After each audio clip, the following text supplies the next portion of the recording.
Bienvenido al aire, doctor. Buenos días, Liliana. Nuevamente es un placer estar con ustedes y con su auditorio. Queda a su servicio. Doctor, platíquenos un poco sobre las farmacéuticas, el tipo de vacuna que no sé si el término correcto sea, ya se aprobaron o ya se recomendaron para menores de edad. Ya, en términos de emergencias sanitarias, como lo es la pandemia de la COVID, están ocurriendo aprobaciones que se conocen como aprobaciones de emergencia. ¿Esto qué quiere decir? Que aunque no se hayan completado todo el proceso de los ensayos clínicos, debido a la magnitud que tiene la pandemia, si en las primeras fases de investigación se encuentra que una vacuna es segura, principalmente segura, y en segundo término es eficaz, a través de un análisis de un comité especializado de los institutos de salud de cada país, se determina darles la aprobación de emergencia. Y actualmente, en términos de vacunación en niños, hay muchas empresas que están trabajando al respecto. Yo diría que quien va más avanzado es la empresa Pfizer, con su vacuna de RNA, que de hecho ha publicado ya sus resultados preliminares, de donde parece ser que la seguridad y la eficacia de la vacunación en menores de edad hasta los 12 años, de 12 en adelante, tiene un perfil de seguridad muy bueno y una muy buena eficacia.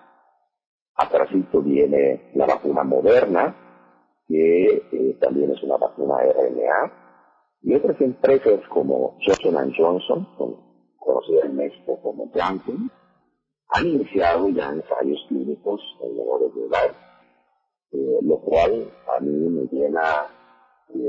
me deja muy feliz porque va a ser un elemento clave para regresar a la normalidad. Doctor, en ese sentido se ha hablado mucho de la importancia, pero también del papel que tienen los niños o adolescentes, en este caso, para transmitir el COVID-19. ¿Qué tan importante sería que ya se comenzara, aunque bueno, tomando en cuenta el esquema de vacunación que se tiene a nivel federal, pues estaríamos hablando de que ellos irían hasta el último bloque, pero ¿cuál sería la importancia de que este sector de la población, los niños y adolescentes, sean vacunados contra el coronavirus? En términos del retorno a clases, es fundamental. Voy a plantearles un escenario ideal y un escenario real. Son dos cosas muy diferentes. Para que las escuelas puedan abrir, especialmente las escuelas de educación básica, se tienen que dar dos condiciones. La primera es que la pandemia en las regiones en donde se abran las escuelas esté en un nivel muy bajo de transmisión. Es decir, que se estén presentando muy pocos casos. Y la segunda condición idónea es que todos los niños estén vacunados. Pero esta es la condición idónea y que es muy distante de la realidad.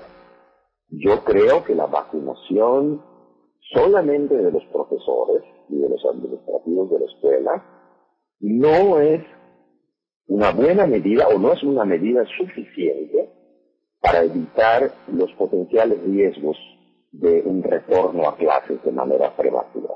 Y la razón está en tus palabras. Nosotros sabemos que afortunadamente, por gracia divina, a los jóvenes, a los niños, afortunadamente el COVID les da de una manera leve. Y son excepcionales los casos en donde ocurre gravedad y las muertes lamentables en niños son contadas. Es decir, ellos suelen tener formas leves y en muchos casos asintomáticos. Y ahí está el mayor riesgo. El riesgo no está en que nuestros hijos se infecten, sino que en las escuelas, que es un sitio idóneo para el contagio, al ser infectados estos chicos y ser asintomáticos, al regresar a casa, contagien a gente vulnerable. Es decir, a los abuelos, a los padres, etc. Entonces, en condiciones idóneas para el regreso a clase, debería haber una baja incidencia de COVID en la zona y todos deberían estar vacunados. Pero esto no creo que sea posible pronto. Para que ustedes tengan una idea, para que se pueda lograr la vacunación de toda la población mexicana, tendríamos que estar vacunando entre 500,000 y 1,000,000 de personas por día. Y si lográramos esta meta, nos tardaríamos cuando menos un año más en vacunar a toda la población. Así que esto está todavía un poco distante y sigue siendo una ilusión muy difícil de conseguir. ¿Se han presentado algún tipo de efecto secundario en el caso de los niños al aplicarse la vacuna? Sí, hay algunos efectos secundarios, pero no son diferentes a los que se han presentado en adultos. Habitualmente pueden tener fiebre, dolor de cabeza, malestar general, fatiga, incluso síntomas similares a los que se presentan en el COVID. Pero afortunadamente no han habido eventos adversos graves. Yo veo que, de hecho, en México ya está en vísperas de ser aprobada la vacunación hasta los 12 años con la vacuna Pfizer. Y pronto otras vacunas van a buscar su aprobación en México. Entonces, yo creo que hay que tener algo muy claro. Cualquier intervención de cualquier índole, hasta cruzar la calle, implica riesgos. Pero la gente debe tener claro una cosa. Si algo nos va a ayudar a salir de esta terrible pandemia es la vacunación. Y no hay que tener miedo. No hay que tener miedo. La ciencia ha hecho un esfuerzo muy grande y en un plazo, con un tiempo récord, tenemos acceso a muchas vacunas y eso es muy afortunado.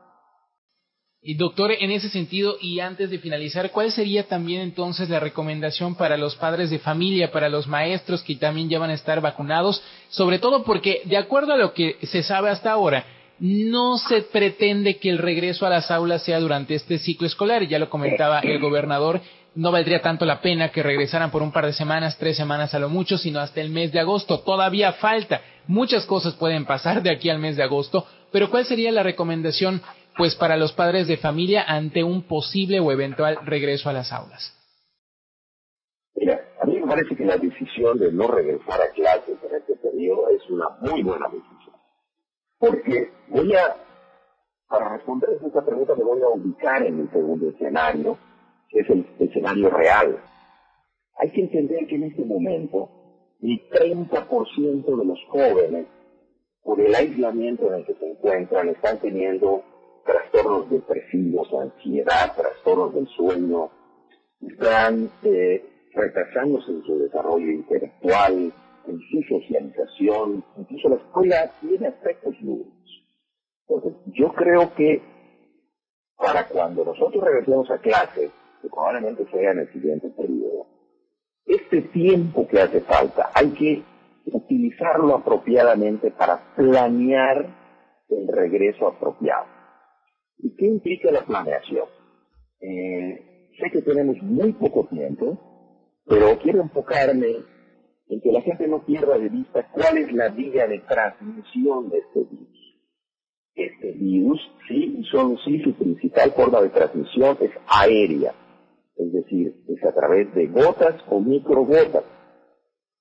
Y lo que hay que cuidar en el regreso a clases es eso, evitar que hayan grandes cantidades de aerosoles en un sitio cerrado. Así que antes de regresar a clases, tiene que hacerse una planeación, buscarse una estrategia apropiada para que en las escuelas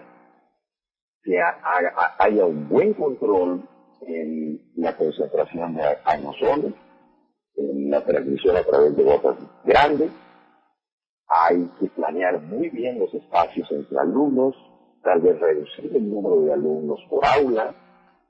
Hay otras estrategias que se han utilizado muy importantes, que son medidores de CO2, y que tal vez luego hablemos un poco más de ellos. Las aulas tienen que estar muy bien ventiladas, y hay que hacer muestreos continuos de pruebas en los alumnos, para que tengan una idea. La Universidad de Colorado hizo un ensayo y el 10% de sus estudiantes tenían una infección asintomática. Imagínense lo que puede ocurrir si no hay una buena planeación en el regreso a clase. Entonces yo creo que se tiene que juntar un grupo de expertos, que no solamente incluyen médicos, psicólogos, pedagogos, maestros, ingenieros, padres de familia e incluso involucrar a los adultos y debatir sobre este tema y encontrar una manera para que los chicos puedan regresar a clase. A mí me parece muy importante que podamos regresar a nuestros hijos a las escuelas aún en ausencia de la vacunación, que, insisto, sería la condición idónea. Pues doctor, muchísimas gracias por toda esta información. El médico internista e inmunólogo, el doctor Jesús Abraham Simón, hablando sobre la vacunación en menores de edad y este próximo regreso a clases en este 2021. Muchísimas gracias, doctor. Gracias a ustedes como siempre. Espero saludarles pronto. Pues muchísimas gracias, doctor. Esperamos contar con su presencia y, por supuesto, con más. Usted sabe que está cordialmente invitado cuando guste acompañarnos vía telefónica. Y muchas gracias, que tenga un excelente fin de semana.